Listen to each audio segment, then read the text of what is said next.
11월 28일 하늘에서 내리는 일용할 양식 하나님의 말씀은 레위기 25장 23절에서 28절까지 말씀입니다. 토지를 영구히 팔지 말 것은 토지는 다 내 것임이니라.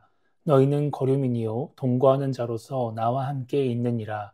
너희 기업의 온 땅에서 그 토지 무르기를 허락할지니 만일 내 형제가 가난하여 그의 기업 중에서 얼마를 팔았으면 그에게 가까운 기업 물을 자가 와서 그의 형제가 판 것을 물을 것이요 만일 그것을 물을 사람이 없고 자기가 부유하게 되어 물을 힘이 있으면 그 판 해를 계수하여 그 남은 값을 산자에게 주고 자기의 소유지로 돌릴 것이니라.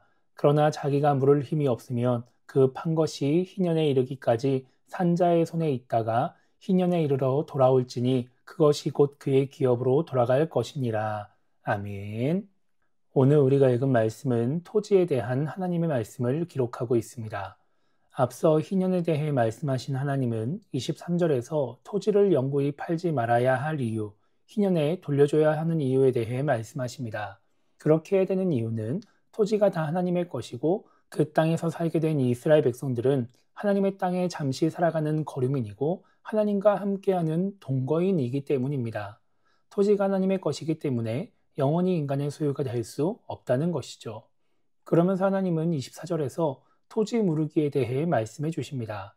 희년이 되지 않더라도 누군가 토지를 팔았으면 그 사람의 친척이 대신 비용을 지불하면서 그 판매를 물을 수 있습니다.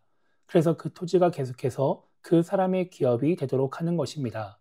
그리고 토지를 판 사람이 나중에 형편이 좋아지면 스스로 토지 무르기를 할 수도 있습니다. 그러니까 언제든지 소유권을 되돌려 받을 수 있는 것이죠. 만약 토지 무르기를 못하면 희년까지 기다렸다가 희년에 되돌려 받아야 합니다. 그리고 하나님은 29절부터는 가옥에 대해 말씀하십니다. 하나님은 성벽에 있는 성 안에 있는 가옥을 팔면 1년 안에 물을 수 있다고 말씀하십니다.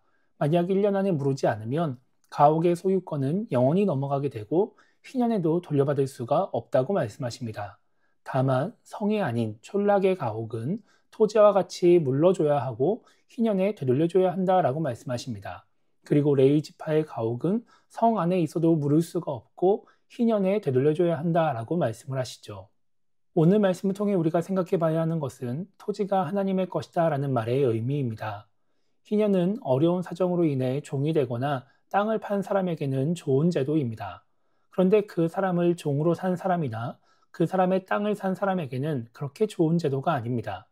물론 희년까지 남은 기간을 감안해서 비용을 지불했다라고는 하지만 어쨌든 희년이 되면 갑자기 종이 사라지고 땅이 사라지기 때문인 것이죠. 그 종이 한 명이라면 그나마 좀 불편이 덜하고 돌려줄 땅이 많지 않다라고 한다면 그나마 나을 수 있겠지만 종이 많고 땅이 많으면 갑자기 일할 사람이 확 줄어들고 또 수입이 갑자기 줄어들 수 있습니다. 희년이 됐다고 해서 대가를 받고 돌려주는 것이 아니라 그냥 돌려주고 그냥 돌려보내는 것이기 때문에 타격이 큰 것이죠. 아마도 희년에 사람을 돌려보내고 땅을 돌려줘야 하는 사람들은 상대적으로 부유한 사람들일 것입니다. 그리고 그 부유함으로 인해서 권력을 가지고 있을 수도 있습니다. 그렇기 때문에 자신의 힘으로 권력으로 희년을 지키지 않으면서 하나님의 말씀을 무시할 수도 있습니다. 그래서 하나님은 땅을 돌려줘야 하는 사람들이 하나님의 말씀을 지키게 하기 위해서 토지에 대해 말씀하십니다. 토지가 사람의 것이 아니라 하나님의 것이기 때문에 토지의 주인인 하나님의 뜻을 따라야 한다는 것입니다. 그렇게 토지를 하나님의 것으로 인정하고 자신을 이 땅의 거류민으로 인정하는 사람이 하나님의 말씀대로 희년을 지킬 수 있는 것입니다. 이것은 지금 우리에게도 마찬가지입니다. 우리가 하나님의 말씀에 순종하려고 하거나 하나님의 뜻을 따르려고 할 때, 하나님의 뜻을 이 땅에 이루어 가려고 할 때 가장 걸리는 것, 가장 방해가 되는 것은 바로 나의 유익입니다. 우리가 안식년이나 희년에 대한 말씀뿐만 아니라 하나님을 섬기는 모든 일들이 다 이것과 연관되어 있습니다.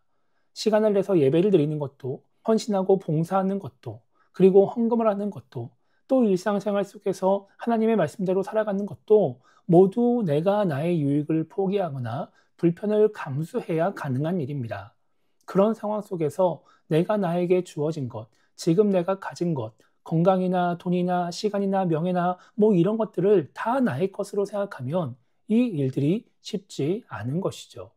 내 시간을 내서 하나님께 예배를 드리고 헌신하고 봉사한다는 것이 절대 쉬운 일이 아니고 내 돈을 헌금한다는 것, 하나님께 드린다라고 하는 것이 결코 쉬운 일이 아닙니다. 일상생활에서까지 하나님의 뜻을 이루기 위해 하나님의 영광을 드러내기 위해 살아간다라고 하는 것도 쉬운 일이 아닌 것입니다. 이것저것 따져서 나에게 얼마나 유익이 되는지, 나에게 얼마나 손해가 되지 않는지를 생각하면서 그 일들은 할 수는 있지만 그것을 당연하게 여기면서 기쁨으로 감사함으로 할 수는 없는 것이죠. 그렇게 되면 신앙생활이 피곤해지고 이런저런 생각들로 인해서 복잡해지게 됩니다. 하나님을 믿는 것이 부담이 되고 스트레스가 되고 기쁨과 행복이 없어져 버리는 것입니다. 우리가 신앙생활을 통해 행복을 누리고 하나님을 믿는 자로서 행복하게 살아가려면, 우리가 기쁨과 감사 가운데 하나님의 뜻을 이루어가려면 지금 나에게 있는 것이 하나님의 것임을 잊지 말아야 합니다.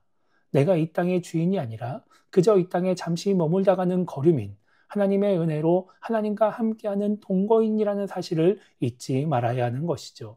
우리가 그 사실을 기억하며 살아갈 때 우리는 기쁘게 하나님의 말씀에 순종하고 하나님의 뜻을 이루어가는 신앙인, 행복한 신앙인이 될 수 있는 것입니다. 그래서 오늘 하루를 시작하며 우리가 이렇게 기도했으면 좋겠습니다. 지금 내가 갖고 있는 것들을 나의 것이 아니라 하나님의 것, 하나님이 주신 것으로 인정하는 신앙인이 되게 달라고 기도했으면 좋겠고요.